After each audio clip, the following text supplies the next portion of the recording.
Bonjour à tous, je suis ravie de participer à cette session sur le Covid-19 et sur les caractéristiques épidémiologiques et médicales des patients Covid des terrains de MSF dans le monde entier.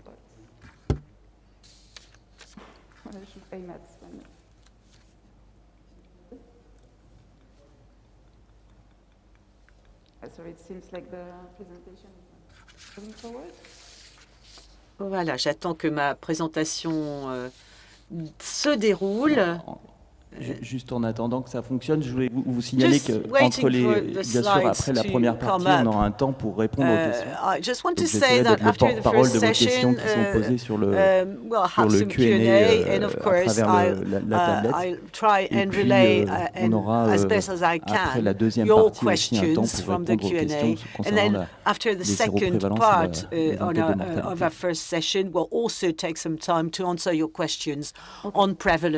la mortality.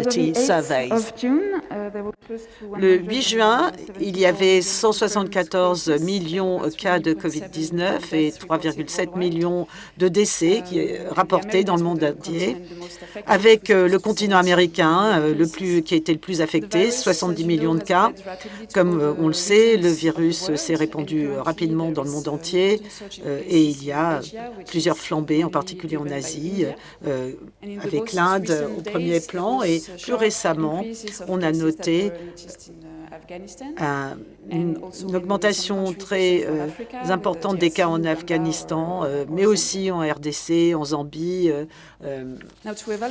et ailleurs en Afrique. Pour évaluer l'impact du Covid-19 sur les terrains MSF et pour sous-tendre les décisions opérationnelles, une initiative intersectionnelle a été prise afin de standardiser la collecte des données dans le mouvement. Ça a été piloté par Epicentre et plusieurs outils flexibles ont été créés pour s'adapter à tous les projets au niveau de soins sur les terrains MSF. Nous avons réuni à la fois des données individuelles et agrégées en fonction des capacités des projets, avec différentes sources de données qui ont été utilisées et des outils Excel ou des logiciels DHIS et une analyse systématique des données. Alors, l'analyse que je vais vous présenter repose sur les données individuelles qui ont été collectées jusqu'au 8 juin et je mettrai l'accent sur les cas suspects, probables et confirmés. Dans ce jeu de données, nous avons à peu près 86 000 patients qui sont enregistrés, 12 000 cas confirmés, ça correspond à 40 pays, 153 projets. Le nombre de patients enregistrés dans les terrains MSF par semaine sont montrés ici sur le graphique. Vous voyez qu'on a des pics à deux périodes, à juin-juillet 2020 et puis plus récemment, au début avril 2021.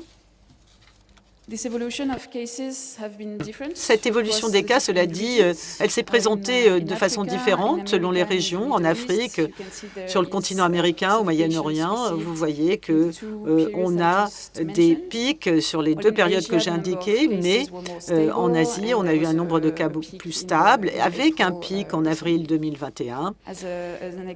Pour donner un exemple, au début de la pandémie, au printemps 2020, certains pays africains étaient vraiment les plus touchés, mais la deuxième flambée en Sud-Soudan ou en Syrie, ou en Afghanistan ou au Venezuela, qui ont été les plus affectés par cette deuxième vague.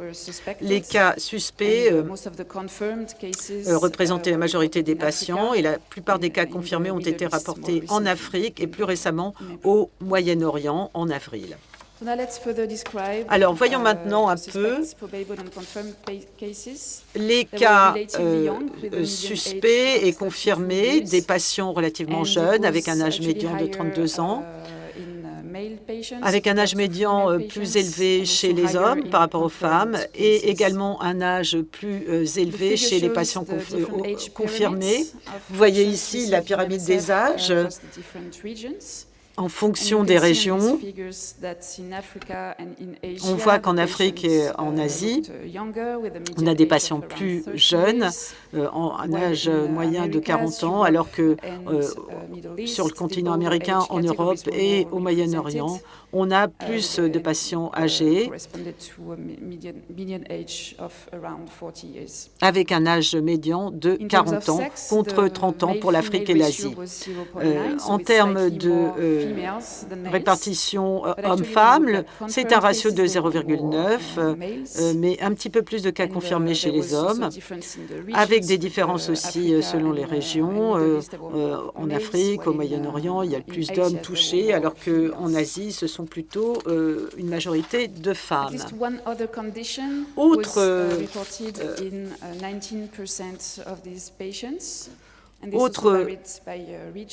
Au moins une autre pathologie a été rapportée dans 90% de ces patients. Le diabète, l'hypertension étaient les comorbidités les plus fréquemment signalées, ainsi que les insuffisances rénales chroniques et l'hypertension pour l'Europe, tandis que le diabète a été proportionnellement plus important chez les patients du Moyen-Orient. Les co-infections, le palu n'a touché quasiment exclusivement que les patients africains, à peu près 5% d'entre eux, et la proportion des patients VIH et tuberculeux, là aussi, concerne surtout l'Afrique, essentiellement l'Afrique, à peu près 1% des patients africains. On a 20% à peu près de ces patients suspects, probables ou confirmés qui ont été admis dans nos structures, un petit peu moins en Asie, 6%, et en Afrique, en Europe et au Moyen-Orient, ça a représenté 35%, et voire plus. Et l'évolution du nombre et des proportions des patients hospitalisés est présentée ici.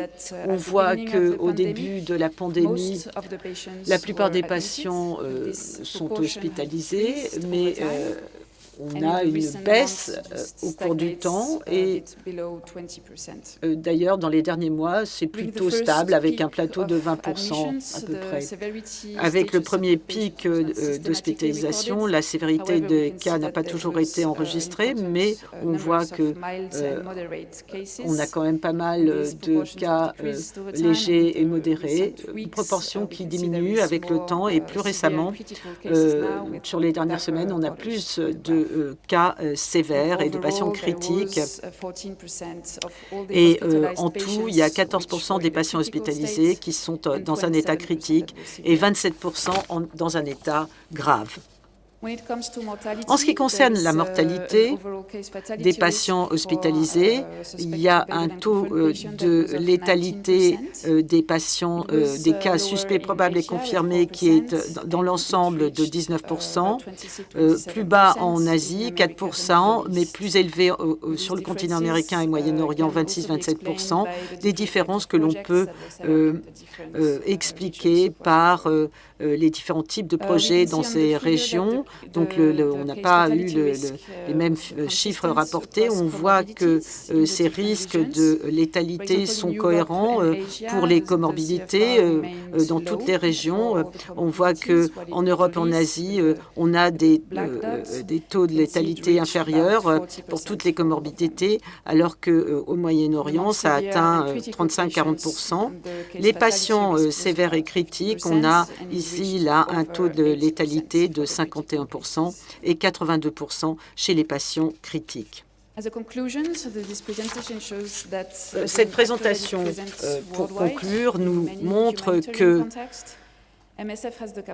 en tant qu'acteur à l'échelle mondiale, dans les contextes humanitaires, MSF a la capacité de colliger des données pour les patients, de comparer les profils de risque des patients dans l'ensemble.